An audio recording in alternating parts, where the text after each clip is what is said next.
Welcome back to Medrash Umaisa, sharing a story for this week's Parsha, Parshas Devarim.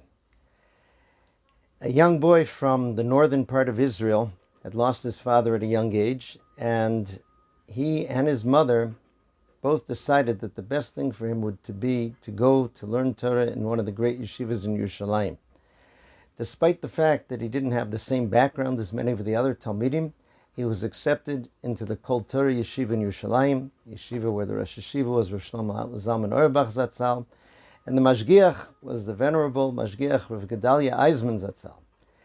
So the boy joined in with the yeshiva and was learning, but he really wasn't familiar with all of the culture of the Yerushalayim yeshivas of that type.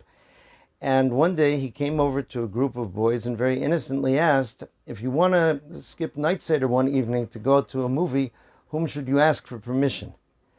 The boys, thinking this would probably be very amusing, told him, well, you should ask the mashgiach. Now, I should point out that that is a very wrong thing to do. They were probably guilty of what's called onas devarim, in giving him eitzah advice, which they thought would lead him to be in a very embarrassing situation.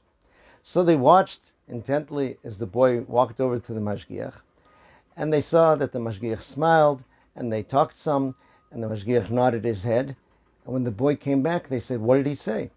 He said, well, he asked me what movie I want to see, and I told him there's a movie out about life in the African jungle, and he said that I could go. They were dumbfounded. About a week or so after the movie, Rav Gedalia called the boy over and said, tell me, did you go to the movie as we agreed? He said, yes, I did. He said, you enjoyed it? He said, yes. He said, what were the most memorable parts of the movie? And the boy thought, and he said, well, it's been a week, and I don't really have something specific that I remember. Rav Gedalia asked him, what does your mother do for a living? He said, she cleans stairways in buildings. He said, and how much does she earn a week? He said, about 20 liras. He says, how much did it cost to go see the movie? He said, 5 liras. He said, think about it. You spent an amount of money that's a quarter of your widowed mother's earnings in order to see a movie that you very much wanted to see, and here a week from now, you don't really have anything memorable that you remember and that you got from it. The boy thought and got the message, and he focused even more intently on his studies in the yeshiva, which his mother sacrificed so much to send him to, and he became a great Rav and teacher in Am Yisrael. In this week's Parsha, it says that Moshe Rabbeinu explained the Torah, Chazal say, in 70 languages. The Mefarshim explained that the 70 languages are more than just a particular language. It's all the different ways in which the Torah has to be communicated to different types of people. To be able to spread Torah to people, to be able to hear the questions and the needs of other people, and to do that.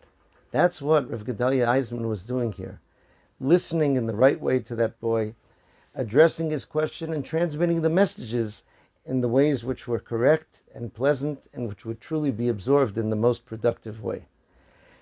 May HaKadosh Baruch Hu help us that everyone should be able to transmit and to absorb the Torah in the way that's right for them, and hopefully that will lead to peace and safety for all of Am Yisrael everywhere, and to Tisha B'Av becoming the Yontiv that we anticipate so much. Have a wonderful Shabbos.